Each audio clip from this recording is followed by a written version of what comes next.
Hey guys, what's up? Welcome back to another video, and sorry for my absence from the YouTube. I've been super busy, so I needed some time to cool off a little bit and to gather some more strength so I can continue working regarding so much work that I've been busy about in the last couple of months, maybe years even. So in this video, I'm gonna talk about why do I believe that everyone sounds the same and what are the major problems when it comes to creativity of present time. So before we start, I just want to mention that my sound design, which is the same as psychedelic production and sound design course, I just changed the name so I can simplify it. So it's called Sound Design. It's the discounted price now. It's 119 euros.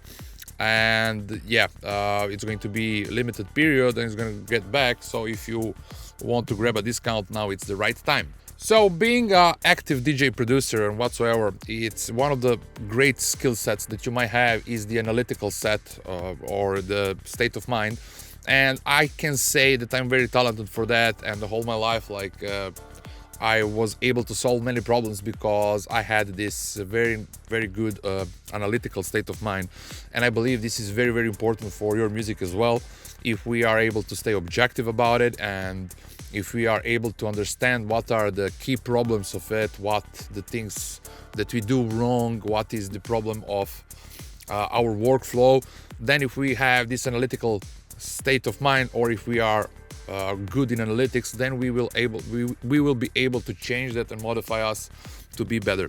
So this is why I believe that my analytics of why do I see that Psytrance is kind of going through a huge creative crisis. This is what I would call it, since the Psytrance music is very hard to produce in a form of technical set, like mix and master, and to make everything to sound really big and tight and clean and whatsoever. And I can say that Psytrance producers have pushed like the production to I don't know, like some super high-end level, and with the let's say audio engineers like Mickey from Vizinoise, who is doing the mixing and mastering, the Mindspin from Israel, and Bart Stryker, they've been doing very good job. And this way I would like to give my respect to many of them. Now this can be one of the key points why everything sounds the same, since like it's very hard to produce on that high-end level and to make everything to sound tough and big, wide, clean, whatsoever.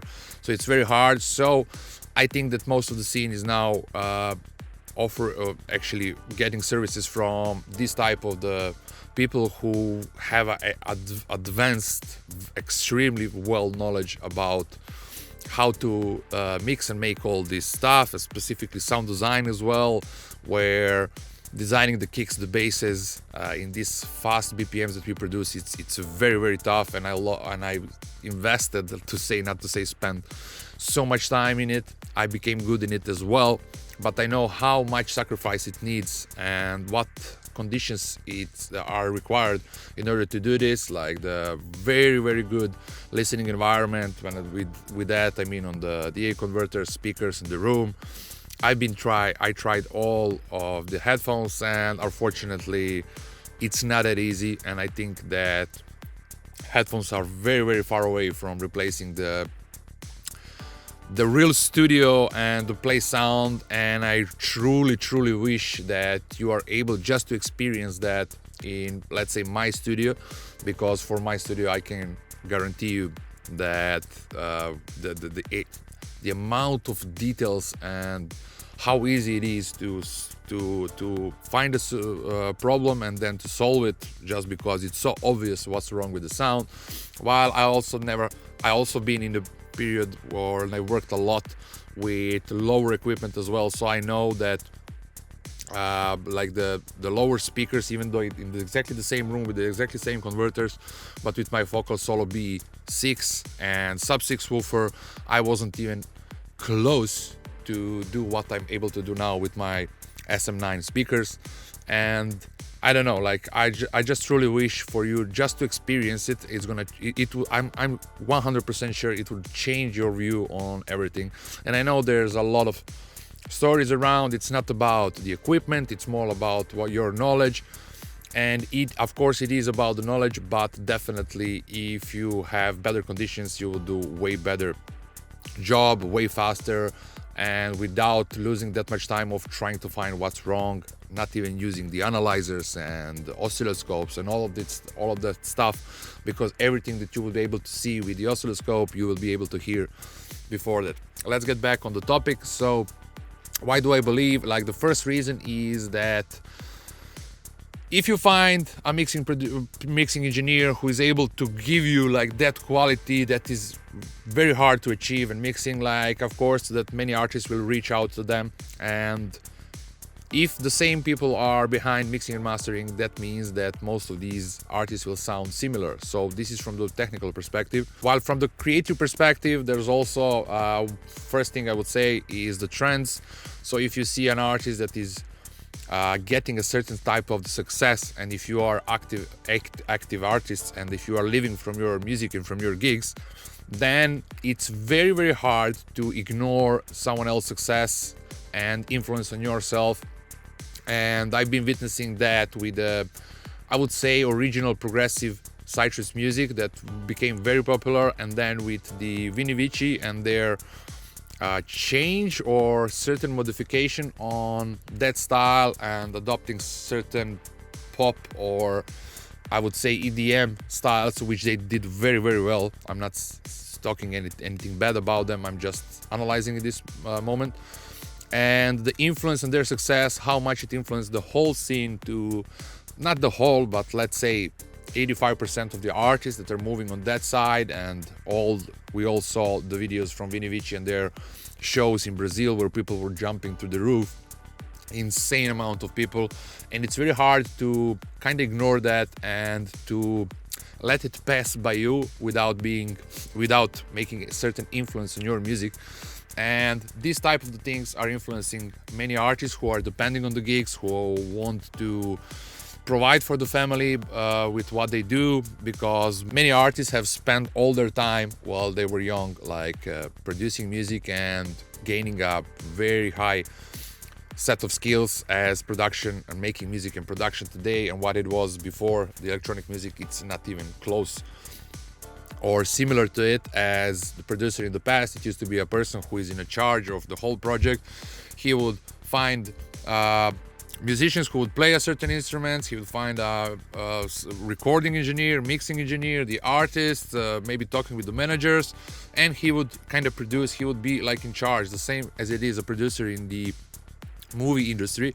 While today, when you say a producer, you mean someone who is opening the Cubase, opening new projects, starting the sound design, making the beat, writing melodies, whatsoever. So all of these people who invested most of their lives in gaining these skills, they still depend from the gigs. And of course, all of us, we want this financial satisfaction, not from getting too much money, but living and gaining or getting something in return from your invested time. So it's if we spend this much time in anything else, I'm telling you that we will definitely be way better financially situated. But anyway, so this is the first thing. Another thing is that modern tools, we mostly are using same tools today, and we all tend to have that super easy, like let's say preset. The industry is very easy today. It's very easy to create sound banks, to sell them on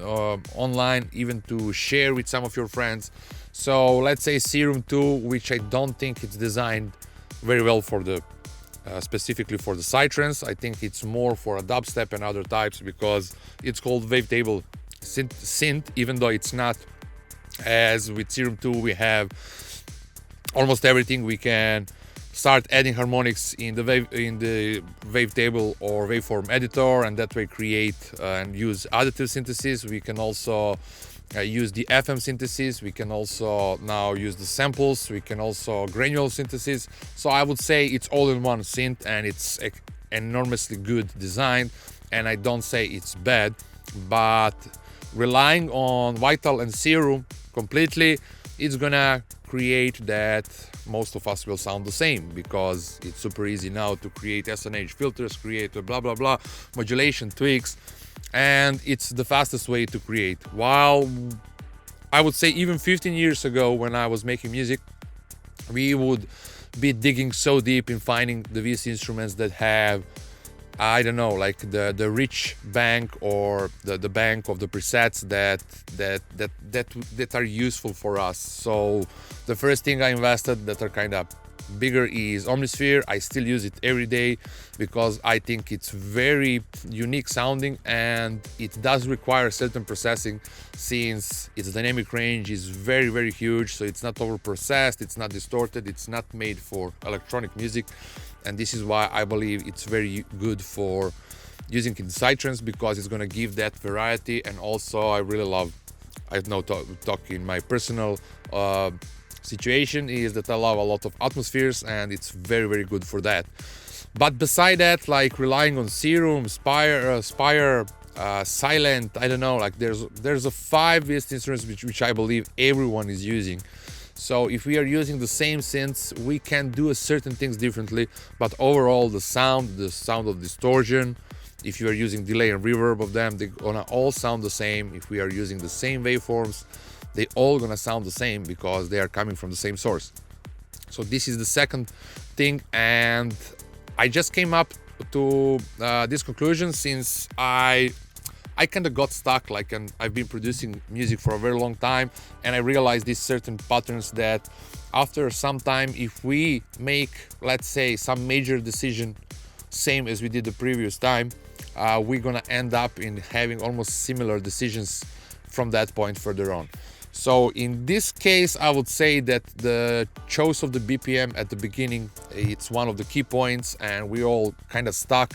And I realized that there's a very big gap in between of 132 till 138, as I started collecting some music for my DJ sets, and I realized that if I want to do some type of the journey, that I found very, very hard to find music for this moments. And I realized that I have a lot of tracks which I made like 15 years ago that were in this range, so 134, 135, 136, 137, and I tried to open them, and I realized the second thing, which I also believe is very much connected to why most of the scene is sounding the same today, and that is that we all tend to have very clean mixes, and this is some type of like a requirement, as labels will not accept anything that's dirty anymore. And I don't know, like it's kind of industry standard today, and we all tend to have a clean mixes, and if we tend to have a clean mixes, we're gonna end up as well to have something similar sounding as most of the scene. And I realized like how much dirty mixes have more character to the whole industry and the whole music, and that all of these tracks of mine, which I made, let's say one of my very, very popular tracks, it used to be called, it's called Chandra. I don't want to play it because I won't be able to monetize this video, even though I wrote this music. This is how it works. Everything goes to a label. So I analyzed that track, and then I realized like the kick and bass are not that good whatsoever. And then I opened the projects and I tried to replace them, and the whole track kind of lost its main spark and everything. So even though I already been through the whole of this process, and like I'm kind of, I don't know, done, and for me it would be very, very hard to go back and reset myself and start making dirty mixes. And I do remember that track, I think it was produced on my Genius speakers. So it kind of has sense, but still it sounds very nice. I was even shocked, like on these speakers, just the kicks were not that big, the bass lines were not that deep, but still it really has some type of the characters. And the whole album Shuma, when I heard it once again, I was kind of blown away of how good it was and how focused. And I do remember that my focus was not even on the mixing and everything, it was fully on creativity, and that all these parts of the work, well now, like the compression and everything, I didn't even use it, I didn't even want to learn it, because I remember when I applied it, I was just like, this doesn't do anything. So I was always focused on the delays, reverbs, phasers, flangers, and other creative plugins. So from that perspective, like, I decided to try to write one more track in this BPM, and I enjoy so much. So I did, like, let me see, around 3.5 minutes so far, and for some reason, like, I will put to record it, and then I was stuck and listening it just in a loop for a very, very long time, playing chess or doing something else on my computer, and I realized it really doesn't bother me at all, and which means that I really, really like this type of the music very much. And I would call this track Eclipse Origin, because I believe this is the original Eclipse style music when I started making this music. And this is another point, like the expectations and everything, which is very important for your career. For example, I've been very, very ambitious, and I really put a lot of work and everything I had in that moment in my project, which is used to be called Beyond Ecliptica. I released a full album in first track 2006, and 2008 I released a full album, but nothing have happened since the full on came to the same, I would say, same crisis as it is today. So it became very kind of pop style, and also it lost its main drive if we compare it from 2001, 2002 and 2003. And I don't know, nothing happened, and then I got fully disappointed, and then I just found a job, and I kind of tried to stop making music, but I couldn't stop making music, but all my dreams were gone. So I started Eclipse just by making music for myself, without any expectations, without showing that music to anyone whatsoever. And then something happened, and everything started to go, which was in that time when I was pretty young. I realized, like, first lesson in my life was that, like, when I pushed that much, nothing was happening. And then once I tried to give up, like, there was like just a bunch of random moments that kind of created my career to go in a certain way. So I realized that we don't have a control about our musical destiny, and that in many cases we need to be lucky about everything.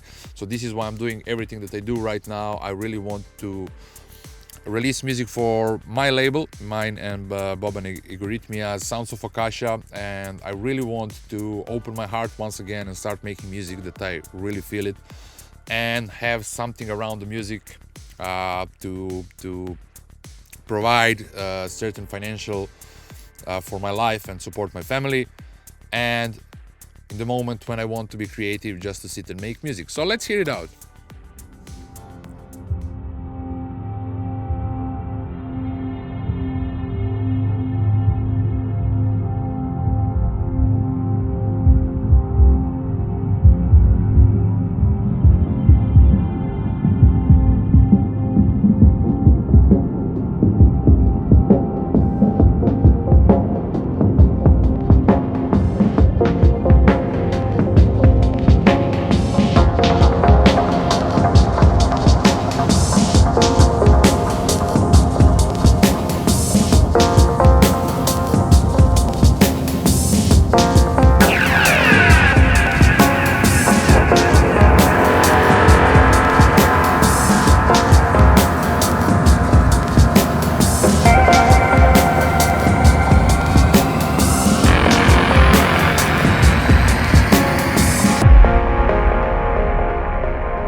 I don't know for you, but I like it so much, and I'm very sad there's not more of it.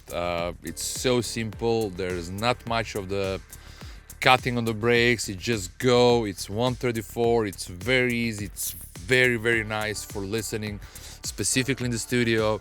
And the first thing, the images while I listen to it that are coming to my mind is some afternoon on the festival where everyone's just smiling and dancing slowly without much tension, with a lot of atmospheres, with a lot of melodic stuff, with a lot of, I don't know, surprises, a lot of single shots, just firing, creating with the huge delay tails and the reverb tails. I know that today mostly is popular like very fast music, and I would say that I'm getting older, etc., but I did make this type of the music 15 years ago when I was way younger, and I love that type of the music in that time as well, and I'm loving it still today. So I did use like modern kicks in the bass, but I tried to adapt it so they have the same psychoacoustic effect as these ones, so they're not that much plucky. Like the bass line is like, the cutoff is more open because it needs to be more drivey, so it cannot be like tu tu tu tu tu tu. It must be like ra, ra, ra, ra, ra, ra. And the kick is also modern, but I reduced like the punch of it. I increased a little bit of the low end, so it's punching more in the low frequencies than it is like on the mids and on the highs. So it does have that hi-hat, which is modern on top, everything. But the first thing that I hear, it's more low end. I'm not letting the top end to take over of the kick and the bass. The bass line, the envelope on the filter is not reaching the maximum point, so there's not much of the highest frequencies. I try to keep it like in the low frequency range, so it provides that depth and whatsoever. Again, like all these loops, I don't know, I love it. Thank you very much for watching, and see you soon with another video. Bye.